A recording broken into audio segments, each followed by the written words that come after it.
મારા વાલા ધોરણ 12 સાયન્સના બાળકો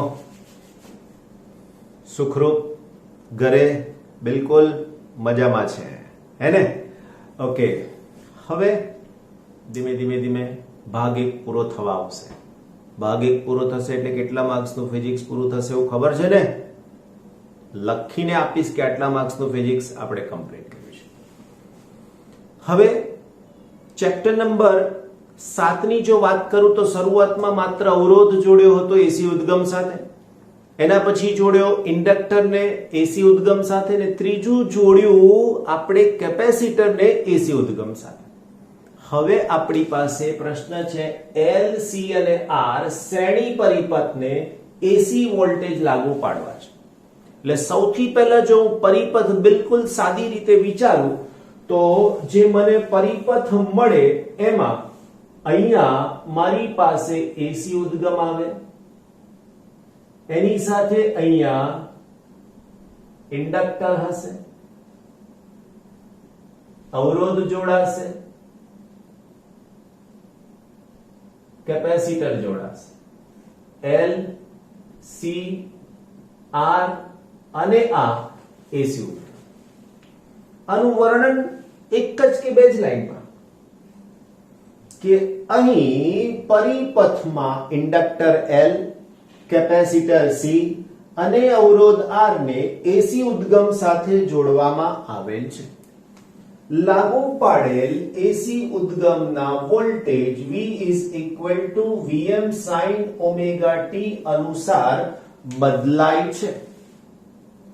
આ પરિપથને લાગુ પાડેલા વિદ્યુત સ્થિતિમાન માટેનું જો હું સૂત્ર લખું તો આવું લખી શકું કે VL plus VR plus VC is equal to V. હવે તમે આ 1, 2 અને 3 આગળની 3 થિયરીમાં એના સૂત્રો લખ્યા છે અને આ તો અહીંયા છે. તો જો હું આ સૂત્રને લખું તો L માટે લખી શકાય L into di by dt plus R માટે લખાય IR, C માટે લખાય Q by C is equal to Vm sin omega t. સમીકરણ નંબર 1. આ સમીકરણ એ LCR પરિપથ માટેનું વિકલ સમીકરણ છે. હવે આ સમીકરણનું મારે સાદુરૂપ આપવું છે અને એ સાદુરૂપ જે આપું છું એની અંદર મારે 2-3 બાબત સમજવાની છે તમારી સાથે. સમજાવવાની છે એવું નથી કહેતો, સમજવાની છે. કેમ? તો કે હું કંઈક બોલું અને તમને સમજાય તો એ સમજ્યા કે રાઈટ. તો સમજીએ છીએ આપણે સૌથી પહેલા કે વોલ્ટેજ અને પ્રવાહ વચ્ચેનો કડા તફાવત કેટલો. એ કડા તફાવતની સાથે સાથે આ 3 ઘટક જોડ્યા છે તો દરેકને પોતાનો અવરોધ છે તો ઇમ્પિડન્સ કેટલો, વિદ્યુત પ્રવાહનું સૂત્ર કયું. આ 2-3 નાની બાબતોનું ડિસ્કશન આપણે કરવા માંગીએ છીએ. આ ખાલી ભાગમાં લખાઈ જશે, કામ પૂરું થઈ જશે. રાઈટ. સમજવાની વાત છે કે આની અંદર ઉકેલ આ બધું સમજાવવા માટે 2 રીત છે. આપણે આજે પહેલી રીત સમજવા જઈ રહ્યા છીએ જેનું નામ છે ફેઝર ડાયાગ્રામ દ્વારા ઉકેલ. રાઈટ. પહેલી રીતનું નામ છે અહીંયા ફેઝર ડાયાગ્રામ દ્વારા ઉકેલ.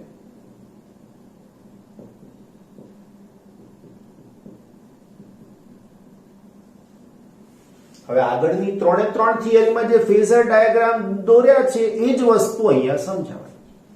હવે આપણે એવું કહીએ છીએ કે આ પરિપથને તમે જ્યારે એસી વોલ્ટેજ લાગુ પાડ્યા ત્યારે પરિપથમાં પ્રવાહ વહેવાની શરૂઆત થશે અને આ પરિપથમાં ઇન્ડક્ટર, કેપેસિટર અને અવરોધ એટલે LCR 3 ને શ્રેણીમાં જોડેલા છે. શ્રેણી જોડાણની લાક્ષણિકતા યાદ છે કે દરેક ઘટકમાંથી વહેતો પ્રવાહ સમાન હોવો જ જોઈએ તો જ એ શ્રેણીમાં છે એવું કહેવાય. એનો મતલબ કે ઇન્ડક્ટર, કેપેસિટર અને અવરોધ ટૂંકમાં આખા પરિપથમાં વહેતો પ્રવાહ. તો અહીંયા લખી શકું પરિપથમાં વહેતા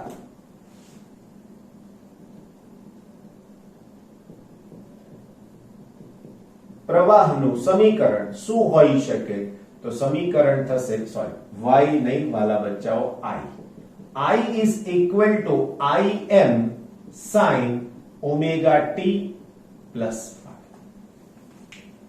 આ phi ક્યાંથી આયા મને ખબર નથી, પણ એટલી ખબર છે કે જો માત્ર અવરોધ હોત તો V અને I સમાન કળામાં હોત, માત્ર કેપેસિટર હોત તો કરંટ આગળ વોલ્ટેજ પાછળ હોત, માત્ર ઇન્ડક્ટર હોત તો વોલ્ટેજ આગળ કરંટ પાછળ હોત. તમે શું ભૂલી ગયા બધું ભાઈ?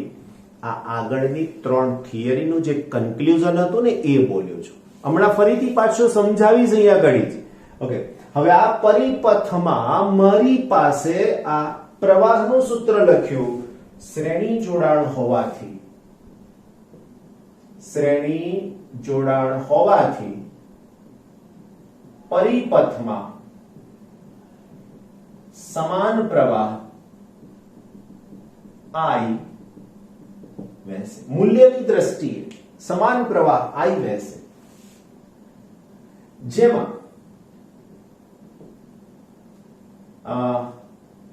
R અથવા L, C અને R માટે સ્થિતિમાન VL, VC અને VR થશે. સાથે સાથે હવે આ ત્રણના પ્રવાહની સાથેના કળા તફાવત કેટલા થાય? તો અહીંયા લખી શકું ઇન્ડક્ટર પહેલા અવરોધ માટે લખીએ. અવરોધ માટે VR અને I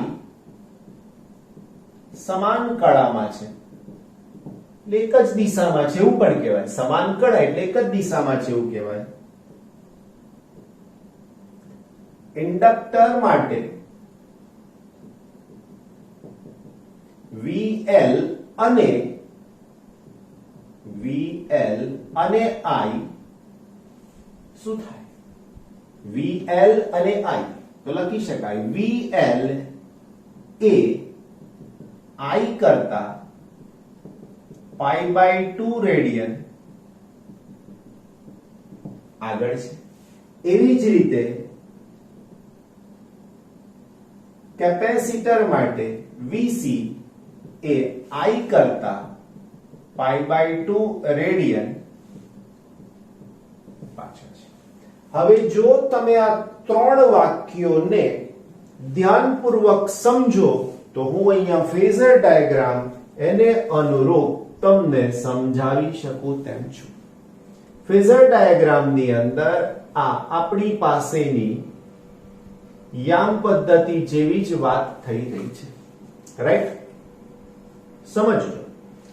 સૌથી પહેલા હું આની અંદર આ ફેઝર I નો ડ્રો કરું છું, તો આને મેં I લખ્યું. આ I એ શ્રેણી જોડાણ હોવાથી સમાન પ્રવાહ I વહેશે, એટલે કોઈ માટે આનું સ્થાન બદલાશે નહીં. આની રિસ્પેક્ટમાં આ ત્રણ વાક્યો સમજો એટલે આદો રહી જાય.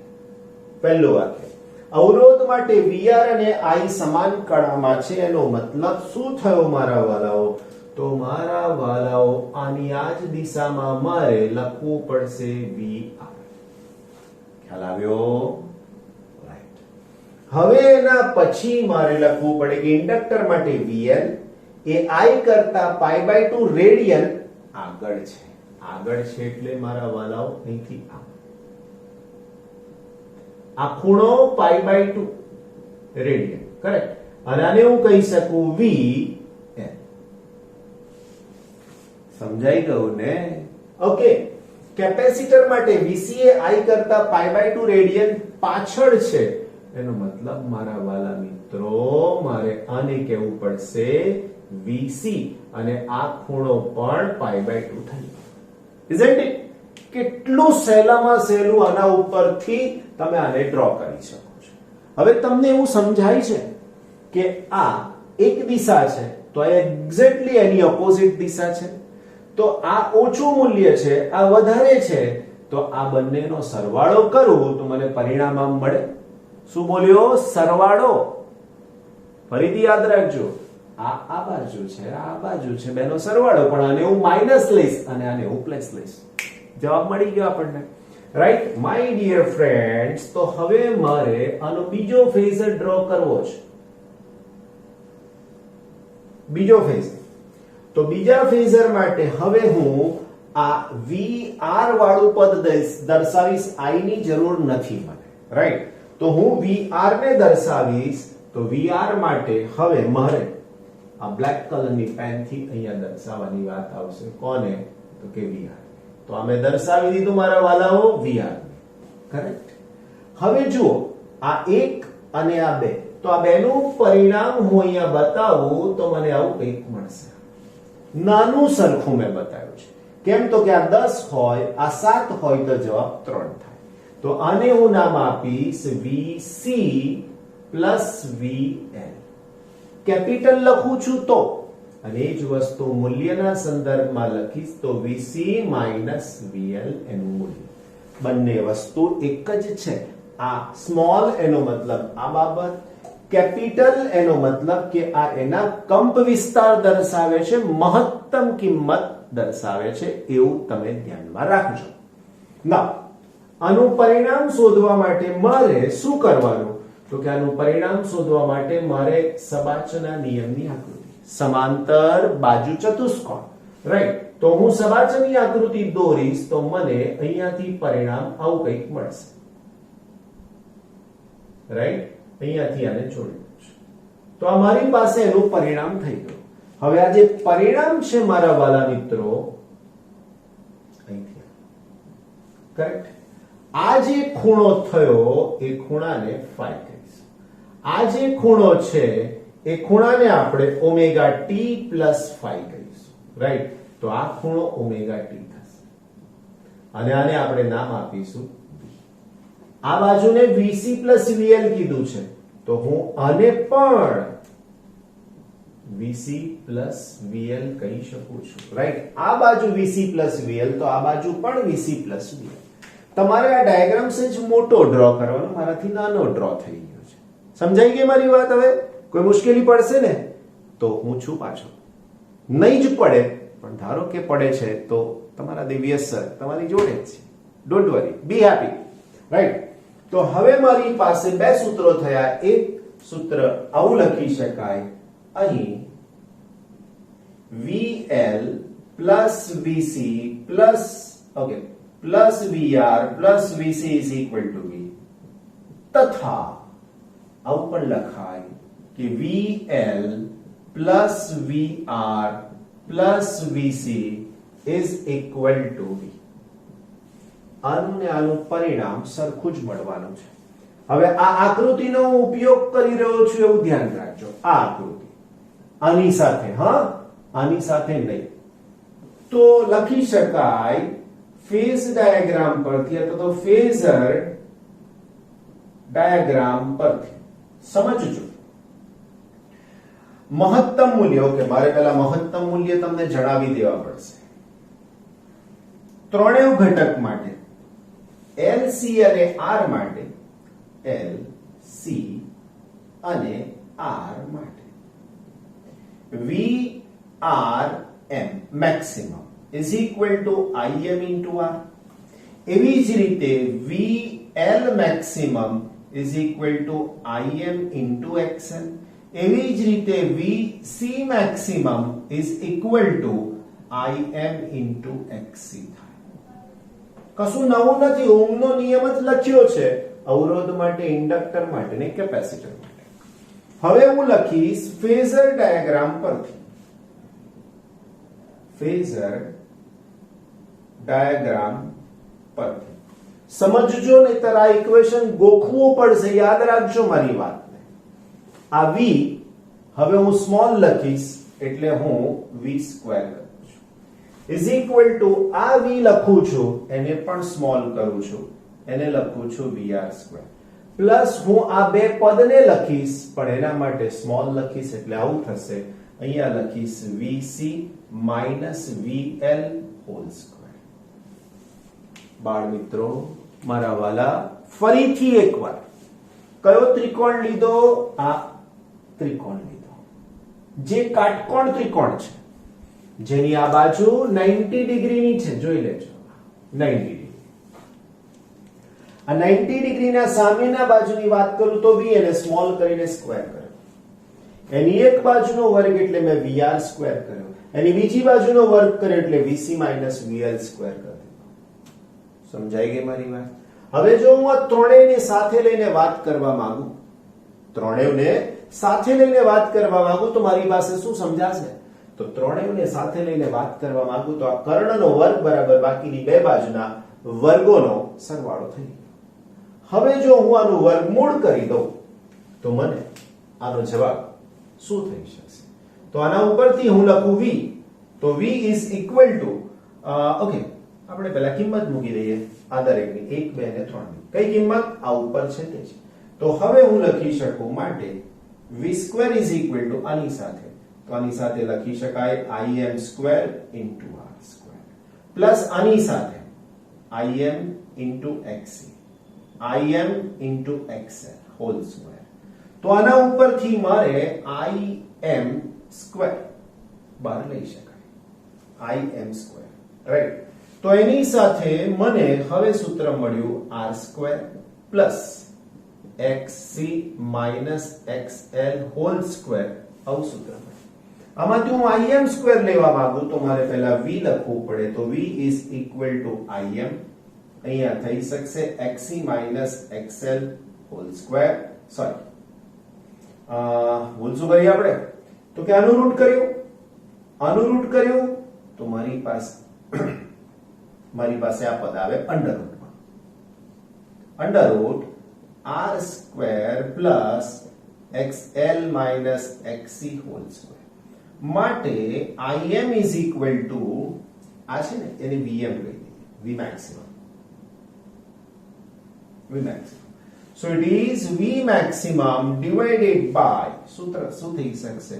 તો કે under root r square plus xl minus xc whole square. અને આના ઉપરથી તમે હજુ જો લખવા માંગતા હોય તો આને આવું પણ લખાય કે vm ના છેદમાં z નું મૂલ્ય, માનાંકમાં z. માનાંક ના લખો તો પણ ચાલે, અહીંયા લખાય જ્યાં z એ ઇમ્પિડન્સ છે. આ ઇમ્પિડન્સ શું થયું મારા વાલાઓ? તો ઇન્ડક્ટર, કેપેસિટર અને અવરોધ આ ત્રણેયનો સાથે લખેલું મૂલ્ય આ, એને શું કહેવાય? ઇમ્પિડન્સ કહેવાય. અવરોધ તો અવરોધનું કામ કરશે જ, પણ ઇન્ડક્ટર જે અવરોધનું કામ કરે છે માત્ર એસી પરિપથમાં એને XL કીધું છે. કેપેસિટર જે કામ કરે છે એને XC કીધું છે. અહીંયા મારે બદલાવ થઈ ગયો છે XC XL, તો અહીંયા પણ XC અને અહીંયા XL. સેમ વે અહીંયા પણ XC અને અહીંયા XL. સમજાયું? બીજી બે અગત્યની વાત અહીંયા હું કરવા જઈ રહ્યો છું. આ જે આકૃતિ છે એને હું ફરીથી અહીંયા ડ્રો કરવા માંગુ છું. આ જ આકૃતિ, પણ આમાં આમાં વોલ્ટેજ છે, મારે એને અવરોધની સાથે સમજાવીશ. બરાબર ધ્યાન રાખીને જોઈ લેજો. આ એક બિંદુ આ જ લીધું મેં, અહીંયા આ છે. ત્યાંથી સૌથી પહેલા હું આ લાઈન ડ્રો કરું છું. આની વાત થઈ, એના ઉપર આ છે 90 ડિગ્રી, તો એના ઉપર મેં આ ડ્રો કરી નાખ્યું. આને આની સાથે જોડેલું છે તો આને પણ આની સાથે મેં જોડી દીધું છે. Isn't it? ફરીથી એકવાર આ બિંદુ ના આ બિંદુ અહીંયાથી, તો અહીંયા સૌથી પહેલા VR છે મારી પાસે, તો અહીંયાથી મેં VR ને ડ્રો કર્યો. એના હેડ પર આ છે તો મેં એને ડ્રો કર્યો અહીંયાથી. આ પરિણામ છે તો મેં પરિણામને ડ્રો કર્યું. ખ્યાલ આવે છે? તો એનો મતલબ કે આ બાજુ મને શું આપશે? તો વાલા મિત્રો, આ જે બાજુ છે મને અવરોધ આપશે. વોલ્ટેજ છે અવરોધની સાથેના. આ બાજુ મને શું આપશે? તો કે આ બાજુ આપશે મને XC XL. આના ઉપરથી નથી લખ્યું, આના ઉપરથી લખ્યું છે. અને આ આપશે મને Z, અને આ ખૂણો થઈ શકશે phi. બસ આટલું સમજાયું એટલે તમારું કામ પૂરું થઈ જાય. તમે કહેશો સર કેવી રીતે? જોઈ લો. આ જ ખૂણો phi અહીંયા થઈ ગયો.